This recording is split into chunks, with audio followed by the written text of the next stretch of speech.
Because if you think about a sprint, it's probably one of the most, if not the most intense action that an athlete is going to be able to intense and intentful. Go run 10 meters as fast as you possibly can.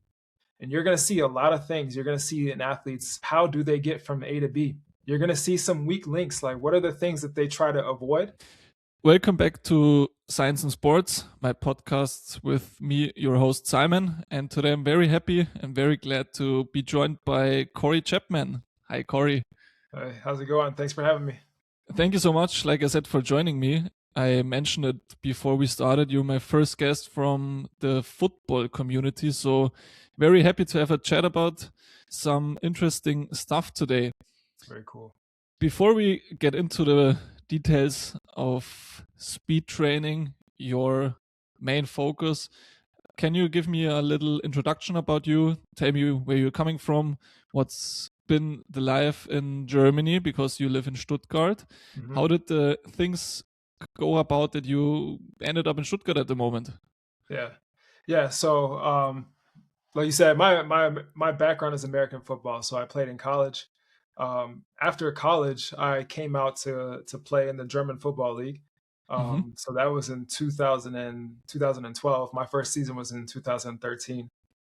So I played professionally in the first league here in Germany from 2013 and finished my career in 2021, actually in Schwäbisch Hall. So the first 8 or 9 seasons were here in Stuttgart, and then I finished my career in Schwäbisch Hall. While I was doing that, I was in the beginning finishing my master's in sports science, but then also kind of started my training business. So kind of doing two things parallel, and that's kind of, I would say, the expedited version of how I got here. So football and what I've been doing since I've been here, pretty much. Do you plan on leaving Stuttgart again? I don't. So It's a nice place to live. It's a nice place to live. Yeah. I'm biased. I'm very biased. If I talk to other people outside of Stuttgart, maybe they don't think the same thing. But I'm very biased. Obviously, there's a lot of cool places in Germany, but Stuttgart is home. It's my second home from outside of the States. You're originally from Dallas, if I'm correct. So yeah, born in Dallas, Texas. I grew up in Arizona for a few years as well, and then for the majority of my childhood, I was in Indianapolis, Indiana. Okay. Yeah. For which team did you play in the first German league, you said? Stuttgart. So the Stuttgart Okay. Scorpions at the time. Okay. And then, like I said, finished my career with Schwäbisch Hall Unicorns. Okay. You mentioned while you were playing or after you did your master's degree, you started starting your own business, and So basically you put the main focus of your work towards speed training, getting athletes faster, helping coaches, talking to the players, making programs to get them where they could be, if I'm not mistaken. Yeah. What's interested for me, that's why I already texted you, there are a lot of misunderstandings, I think, in those areas. So my question for you, when people talk about speed training, what do they actually mean? What's the big misunderstanding? What people could do if they hear people talking about speed? Yeah.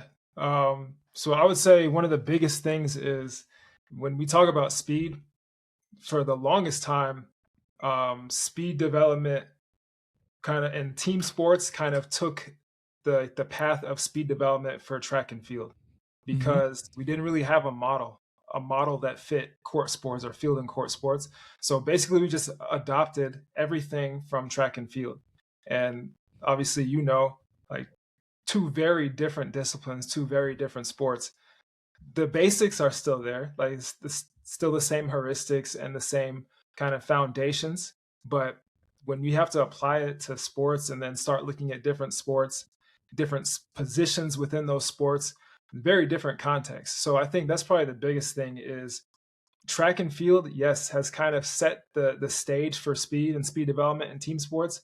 But when you really start to dig and like get into the details, very, very different. So I would say that that's probably one of the biggest things that I realized, especially when I first started off. Like basically everybody took the track and field model and just tried to apply it to their context. I mean, there's for the basic, like you said, nothing wrong with that. But if we let's take the example of football or American football and or ice hockey, you don't maybe in ice hockey in football it's maybe different, but in hockey you never really reach your full top speed after like 30 meters or so because you don't have that space or not enough time to go for 30 meters linear sprint. So you always, same as in football, you have to explode out. You have to have rapid changes of directions. You have to accelerate out of a battle in the corner in ice hockey. Um, so I think track and field, like you said, is a very good example of the foundations. But then you have to really think bigger and more specific on the sport. What is your main focus when you take it to the applied setting in football, that you don't only focus on the sprint speed or the linear speed, high top speed, whatever, that you also incorporate those different elements of changing directions? You start from a backward stance and you have to turn. Is there any formula that you use or that in football might be the best, or is it depends, like you also said, on the different positions? Yeah. Yeah. So I think the biggest thing or the most important thing here to realize is that anytime we talk about speed training or really any kind of training, like in our job, the best concept or the best thing to take with you is specificity. So whether we're talking about the sports specificity, or even within the sport. So obviously my background is American football, but I've also worked in the Bundesliga here in Germany, and there you can get really specific with different positions. Like my outside defender and my midfielder, they're going to have very different demands, very different needs analysis. So the speed training is going to be different. But one thing you did mention is just like chaos. So sport is chaos, and that's why track and field doesn't really set it's we can't just adopt that track and field model. Running in a straight line. Don't get me wrong. I think track and field athletes are some of the best athletes in the world. But there's one element to team sports that they don't have, and that's chaos. So when we talk about football, American football, we essentially have 22 people on one field, all running full speed and all running in different directions. So yeah, you do need to be able to accelerate, but you have to be able to do that with somebody trying to push you from one direction or the other. Or you have to be able to accelerate and then maybe decelerate and re-accelerate again. Right. So Mm-hmm. really it does come down to position. It also will come down to kind of like the team as well. So, you know, you always take the philosophy or the style of the team or the coach into play as well. Like what are the things that we want to be able to do really well? Right. In football, you have different tempos. Some teams play at a faster tempo, meaning one play is finished and right away they're into the next play. Where Mm-hmm. other teams they take more time, right? Or what kind of defense do we want to play? How much space do our players need to be able to cover? Right? These are all things that you have to take into consideration, and that's when we talk about specificity. So, like you said, we have the basics, we have the foundations. Every single athlete should be able to do these certain things, especially when it comes to like linear speed and deceleration. So every athlete should be able to kind of tick these boxes off. But now we start taking things into consideration. What position do they play? What's our philosophy? Like, what kind of system do we play in? Right? What are the other demands of certain certain, I would say, certain like opponents, right? So we're gonna have to adjust our style of play to our opponent, right? And in order to do that, we need to have the capacities to be able to fulfill that, right? So there's a lot of different avenues of specificity, and it can seem overwhelming at first, but you really just have to kind of figure out what works for your team and your players, and then just go with that, right? You mentioned a couple of interesting points, what you just said, which I want to dig a little deeper in or into. You mentioned you have 22 guys on the field. In my case, in my hockey team, we have about 25 players ranging from age of 18 to mid 30s and 30s. How do you, as a coach or a strength coach or a sports scientist, whatever, can implement the speed training into this big of a heterogeneous group? Because you can't do the same amount of volume with the older guys the way you work with the younger guys. You know Yeah, what I mean? for sure. For sure. And that's kind of like the beautiful thing about speed development, and where my concept and my philosophy is kind of, I wouldn't say taken a turn, but maybe kind of gone into a different direction. So yes, speed development is still at the center. Like that's still my big pillar that holds everything up. Mm-hmm. But now when you start talking about, well, what do certain players need based on, you can look at their age, you can look at their experience, their training experience, you can look at their injury history, Yeah. right? All of these things, right? We, again, coming back to specificity, we don't want to just give every player the same exact training plan, the same exact load and intensities and exercises and volumes and distances, right?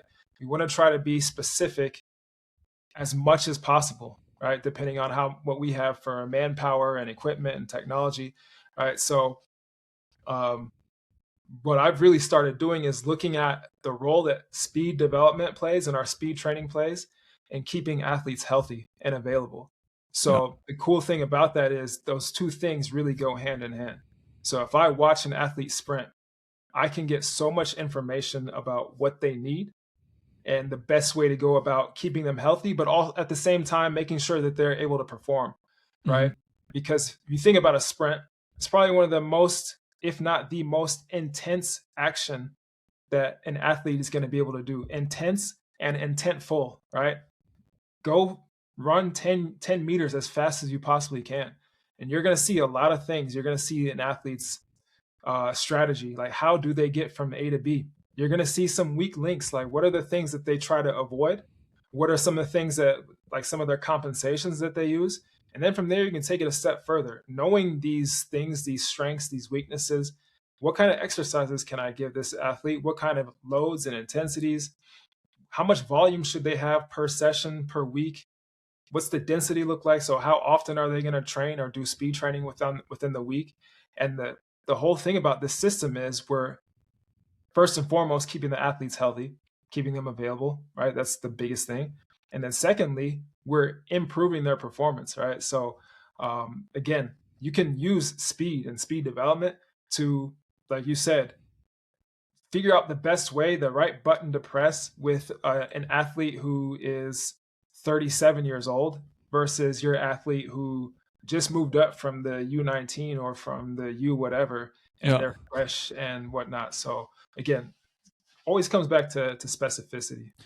Do you think that the biggest impact of speed training is done in the, or is possible for the athletes in their youth, or is it also still possible to learn speed training or speed in general when they're older, when they're Mm. like in their 30s? Is it still possible to get them that much faster? Oh yeah, yeah, for sure. All right, so when we look at speed development, speed training, there's really kind of like three boxes, like three big rocks, or I would say even buckets that we have to fill. All right. So the first bucket is like your physiological bucket. So think of all the capacities that we need to be able to run fast. We need to be strong, but we also need to be powerful. We need that rate of force development, right? Mm-hmm. So we need to be able to create a lot of force in a short amount of time. We need to be able to create big braking forces. We need the mobility to be able to get into certain positions and whatnot. So that's kind of like our physiological bucket. A lot of that you can get done with your whatever stuff you do in the weight room, right? Then you have your technical bucket. So that's kind of like, when I got here, people always talk about like sprint ABCs, like go teach them how to sprint. What's the right technique?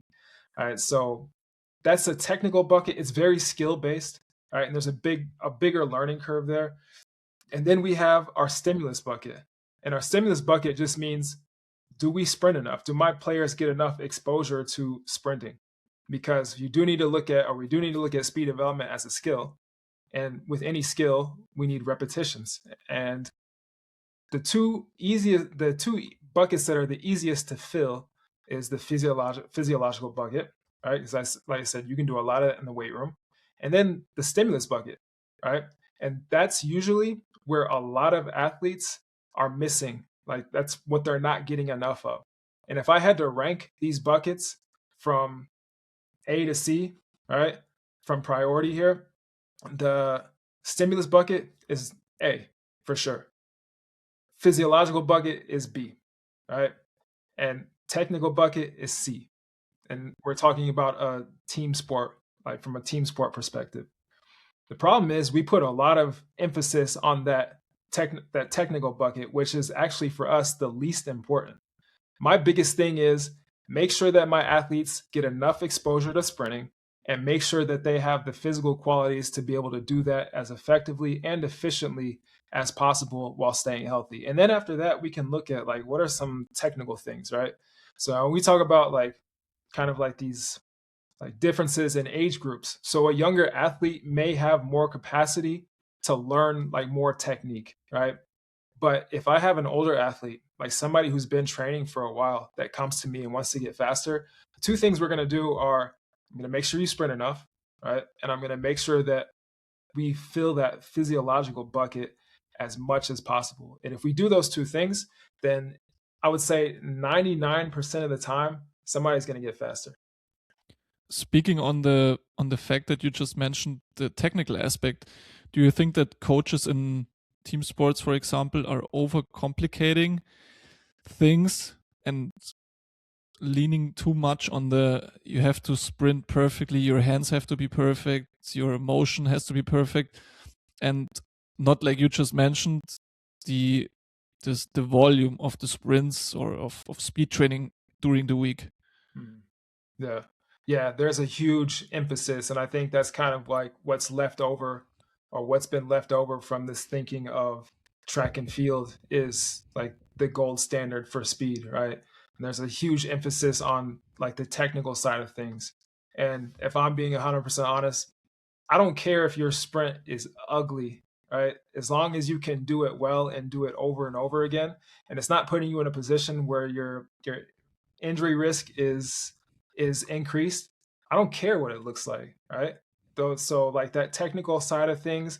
And now when we start talking about team sports, one thing I hear from coaches over and over again, because I work as a consultant for different clubs and different sports. Mm-hmm. One thing I hear from people that do our job is I don't have enough time to train for speed.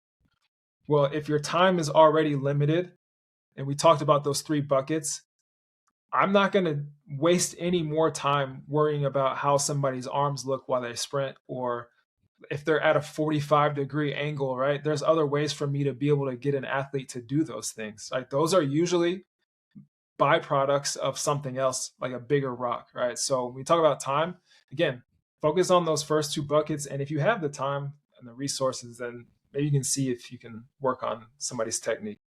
How much time would you say, with your expertise and experience, should you invest into speed training during a week? Mm-hmm. Yeah. So a lot of times I'm working with teams and with clubs or populations that where like I don't know how it is with you, but like the athletic trainer or the strength coach has maybe 15 or 20 minutes, 2 to 3 times a week before practice. And that's all the time that they have. And Mm-hmm. trust me, that's more than enough. That's more than enough. Right. So we talk about exposure, right? Making sure our athletes get enough sprints throughout the week. In 20 minutes, I can get with a group that has a somewhat decent training age and experience. In 20 minutes, I can get at least 12 to 15 sprint exposures in, right? And that multiplies or that adds up throughout the week. If you do that Yeah. twice a week, you're Yeah. good. Like you really only need 15, 20 minutes. Like you can get a lot done with that. If you have the half an hour or the 45 minutes, even better. But you don't need as much time. I think a lot of coaches think they need a lot more time than they actually do need for speed. Is it also, again, with your expertise, necessary to sprint in every speed training, or can it also be done by only doing jumps or only doing explosive movements in the weight room, for example? Or Mhm. is it like mandatory to sprint during the week? Yeah, it's definitely mandatory to sprint during the week for a couple of different reasons. First, from a health perspective, you need the exposure, right? Yeah. So I think that's pretty clear. But then outside of that, when we talk again, coming back to specificity, when we talk about exercises and the best way to get fast and the best intervention to get fast, we look at the degree of specificity.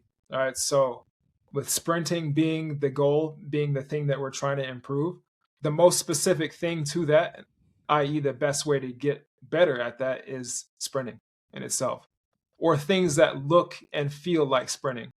Now, like the stuff that we do in the weight room, right? That's really far away from sprinting. So there are only a few cases where that might have a direct effect. And that's usually with younger athletes who maybe don't have a lot of experience in the weight room. So in those cases, if you get them strong, they're probably going to get fast automatically. But that only works one time, right? Because it's very, very general. You get to like your jumps that you talked about, that gets more specific. But if we looked at, again, kind of three tiers of specificity, the stuff we do in the weight room, very general. So that's the furthest away. Our jumps and our plyometrics, that's a little bit more specific, but still not enough. And then sprinting, whether it's resisted sprinting, whether it's like bounds or just free sprinting, that's the most specific thing. So again, for looking at stimulus, health, and improving the skill, yeah, you should be sprinting every week. Yeah. When we take that example of from your world, the American football, I'm not 100% safe with the terminology, but I think it's the safety who starts on the defensive side and has to backpedal a lot before turning. Mm-hmm. Is it in that example same as in hockey, for example, useful to train speed in that specific pattern, or is it doesn't even matter if you start backwards kind of thing? Yeah. So yes and no. As far as like speed training, is making sure my athletes are fast, making sure they get the exposure that they need. Also, like kind of like the nervous system stimulation and input that they need. Just let them sprint. Doesn't really Mm-hmm. matter how they do it on the field. But then again, if you want to be more specific, find ways to build in their position specific context, right? So that's why I say yes and no. If you have the opportunity to do so, yeah, then by all means do it. Yeah. So in addition to the normal sprint training, to the speed training, you can implement specific routines or specific patterns for different positions, if I Yeah, I would understand it say correct. not necessarily in addition, but just combined. Like that's just kind of Combined. like Yeah. find a way to combine it. But how is it, for example, for also coaches listening? How is it possible in the practical field to separate a whole team into smaller groups or into even individual workouts or speed parts? How can you do that in practice? You know, Mhm. I Yeah. mean, in theory, it's always easy, but if you then for once really working, or if you for once are working with a team of 20, 25 athletes, it's not that easy as it sounds. Yeah. Yeah. So I think the biggest thing is just kind of understanding what your big rocks of speed are, right? So what are the things that your athletes need to be able to do? And then from there, you need some kind of a monitoring or some kind of a profiling system, right? Just need to figure out where our athletes are. What are they good at? I.e., what is their strategy, and where do they have some kind of some weaknesses, right? So once we do a profile, and that can be as specific as you want it to be, all right, once we have some kind of information on our athletes in a profile, now we can start to work specific, right? So I think when you talk about individualization and being specific, like I see a lot of times like coaches, you can see it on their like the look on their face, like there's no way I've got however many players, like you just said, there's no way. But there's a few different things you can do. So just like for example, this past Saturday, I had a group probably of close to 30 athletes, right? And we were doing a speed training session, and these our athletes range from U16 all the way to I think the oldest athlete is like was like 32, 33, Mm. right? So Again, we want to be as specific as possible. Well, I know what these athletes' strengths and what their weaknesses are.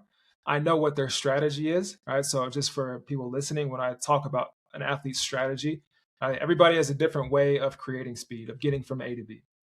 You have the ground and you have the air. So some athletes rely more on being on the ground. Some athletes really love being in the air. All right. Then you have step length and step frequency. Some athletes create a really big step length, while other athletes have smaller, faster steps. And the combination of those things makes your strategy. And based on your strategy and how you run, I can start to get specific with the things that we do before you even sprint. Like, what are some of the drills you're going to do in your warm up? All right, what are the different distances that you're going to use? If we're using resisted sprints, which I always do, how much resistance are you using? So now in this group of 30 athletes, I've split them up into 4 different groups, right? And group one has this warm up, group 2 has this warm up, 3 and 4 they have their warm ups. Then when we get to our resisted sprints, groups 1, 2, 3, and 4 all have a little bit different resistance, right?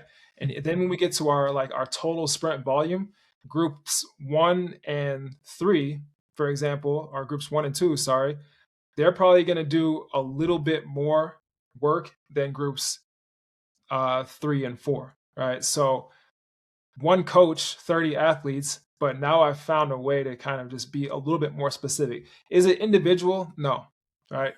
Not all 30 players have their own plan, but I've found a way to start to be specific and more individual. How is it possible, speaking on that topic, that you put the players or the athletes in the different groups? How do you manage that? Mm-hmm. Yeah, so talked a little bit about their strategy, right? So every athlete has their strategy, air time versus ground time, step length versus step frequency, right? So Hmm. that's the first thing I look at if I'm doing a profile, right? That's my profile or my profiling system. So based on that, or those things, through the combination of those things, I'll see what their strategy is, and usually you'll end up in the one of those 4 groups. But there's a lot of different options, right? So when I go to talk to Bundesliga teams, they've got money. So for example, usually they have money. So for example, like they've got the entire product line from Vault, whether it's Force Decks, whether it's the Nord board, or whatever it is, dynamometers, whatever it is. And so you can collect so much information. Like the biggest thing about being individual and specific is you need to collect information. You need to find some kind of way to profile your athletes with or without technology, right? Yeah. So without technology, I know there's a lot of coaches out there that don't have the technology. Then you have to get really good at understanding what you're seeing and what you're looking at and figuring out, does my athlete, or how does my athlete sprint? What are their strengths and what are their weaknesses? But it still works in teams with less budget to monitor it and achieve more performance out of your athletes, even though you don't have the system or the money or the equipment to really work like a first league team, for example. Yeah, for sure. If you Yeah. have a stopwatch and a way to record your athletes, iPad, iPhone, whatever it is, then you can get a lot done. You can Okay. profile your athletes. Yeah. I think 2 or 3 topics ago, you mentioned resisted sprints. If you don't mind, I have some questions from a couple of listeners, some from myself, some from my teammates or players or whatever, and would love to go over a couple of them with you For sure. now that you're here. And first one being, speaking of, like I said, resisted sprints, would you prefer those or do more of those, or instead lean towards flying 10-meter sprints? Mhm. So I would use resisted sprints. Like if I had to choose, definitely resisted sprints. And just to like get this out the way, if I could only choose one exercise to do for speed development for the rest of my life, it would be resisted sprints. Okay. Even though different athletes, different sports, you would always choose those? Yep. Okay. Yeah, because it's, again, we talked about specificity. Sprinting or things that look like sprinting are the most specific to sprinting and speed. So you have the specificity, and because like through the resistance, I can also find a way to target an athlete's weakness or to support their strengths. Yeah. Speaking of American football or hockey, you can choose whatever. Would you prefer working towards highest maximum speeds, but over a longer distance, or max acceleration in a short period of time? Max acceleration in a short period of time, just because of through the research, we see how many times an athlete accelerates, right? So Mm-hmm. not one of the sports you mentioned, but again, looking at football, at soccer, right? Some athletes accelerate upwards of 300 times a game, right? Yeah. So, and we also know from research, the action that precedes a goal and however many times is usually a short acceleration, right? So acceleration for me is the building block for everything else that we do in game speed, whether it's maximal speed, whether it's our like being able to change direction, right? So if we can improve that, we've already done a lot. Yeah. For the next two questions, we briefly mentioned it, or you briefly mentioned it. Timing gates essential, or is it optional and good to have if you have the money? If you have the money and budget is no question, then yeah, go for it. Right. Yeah. But outside of that, if you don't have timing gates, just use a stopwatch. Right. Yeah. And the reason why I don't put as much priority on timing gates or just timing your sprints in general is because when it comes to making an athlete faster, the thing or the question I need to answer or be able to answer as a coach is not how fast does somebody get from A to B, but how do they get there? I.e., what's Mm-hmm. their strategy, or what are some of the things like we talked about, those compensations or things that they avoid to get from A to B? Because Yeah. if I can understand that, right, we call it kinematics in sprinting, right? If I can understand the kinematics behind how somebody moves, then I've unlocked a whole new level of performance development, right? But just the time, just me knowing that you got from 1 to 10 meters in 1.6 seconds, it doesn't tell me anything except that you got there in 1.6 seconds, right? It doesn't tell me what happens after the 10 meters. It doesn't tell me what kind of structures or what strategy or whatever it is that you use to get there. It's just a time. It tells Mm-hmm. me almost nothing, right? Yeah. Yeah. Um, we briefly talked about the next one as well. Would you prefer weight room or a track for speed training? Track, Yeah. track for sure. The biggest myth in speed training. You Uh, got one for us? the biggest myth in speed training. Let's see. The biggest one I would say, um, just with the population that I work with here. So, like when I work with an athlete for the first time, um, a lot of times somebody told them that they need to, when we're talking about acceleration, that they need to take a lot of little steps. All right. So that's one. And the next one I would say that's equally as big is that you should be running on your tiptoes. So when we get like closer to max speed, max velocity, that you should be running on your tiptoes. I would say those are the biggest amongst Yeah. athletes. Yeah. I have three more questions for you, if you don't mind. Of course. The next two go hand in hand, so I read it out together. Mm-hmm. One drill you would never remove for speed training, and then on the other hand, one drill you would happily remove, which is like overrated. Yeah. Um, one drill that I would never remove, I would say, well, I mean, we talked about resisted sprints, but if we're talking about just drills in general, one drill that I would never remove, um, probably, probably. So I do a drill usually with any athlete, and it's really just working on like the projection. So when we talk about projections, being able to move their hips through space, their center of Mm-hmm. mass through space. Call it a 4 cone drill or a 7 cone drill, and that's one, for example, that I would never take out because it teaches athletes or helps athletes understand how to project. The one that I would definitely take out or I would be happy to remove would probably be, I would say wickets, at least in our context. So for people listening, that may not have ever seen that wickets is you let somebody sprint at max velocity or close to max velocity, and you've got like either cones or hurdles kind of spaced out, and they're supposed to be able to move their hips over those hurdles. Mm-hmm. It just gets really messy with team sport athletes, and I think there's other ways to get that done. So I would take wickets out. Okay. Was just about to say what you mean with that, but thanks for the No problem. clarification. Last question for you, Corey. Mm-hmm. If an athlete comes up to you and he tells you he wants to get faster tomorrow, what's the first thing you would do with him?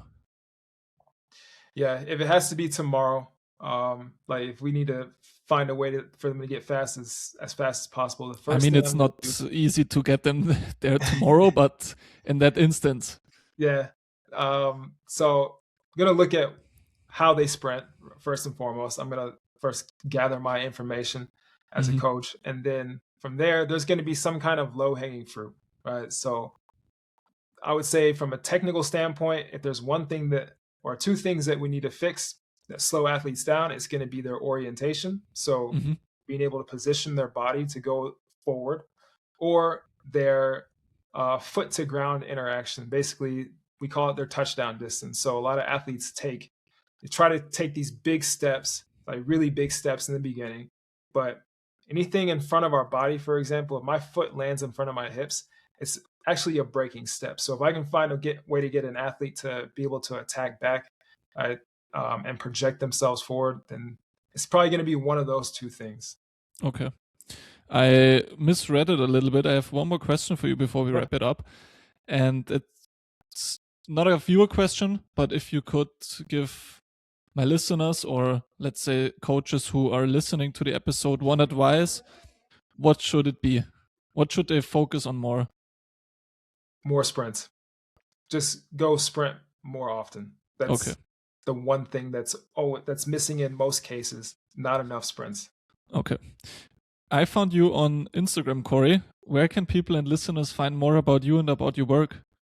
Yeah, so Instagram, I would say, is the best place. That's where I try to put a lot of educational content out for coaches and athletes. So coach underscore Chappie. So Chappie with two P's, 10.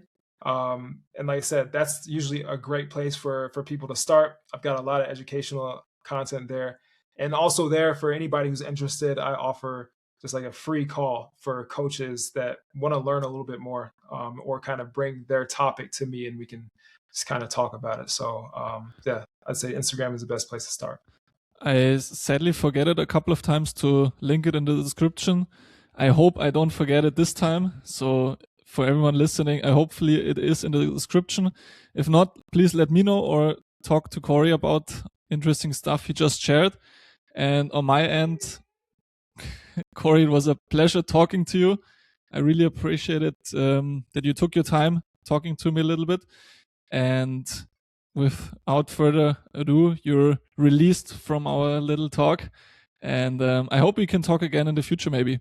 Yeah, it would be great. I really enjoy the conversation. It's always fun to kind of share experiences across different sports and whatnot. So also, I'll just say keep up the work with the podcast. I think you're doing a good job of creating new opportunities for coaches to learn. So Thank you very much.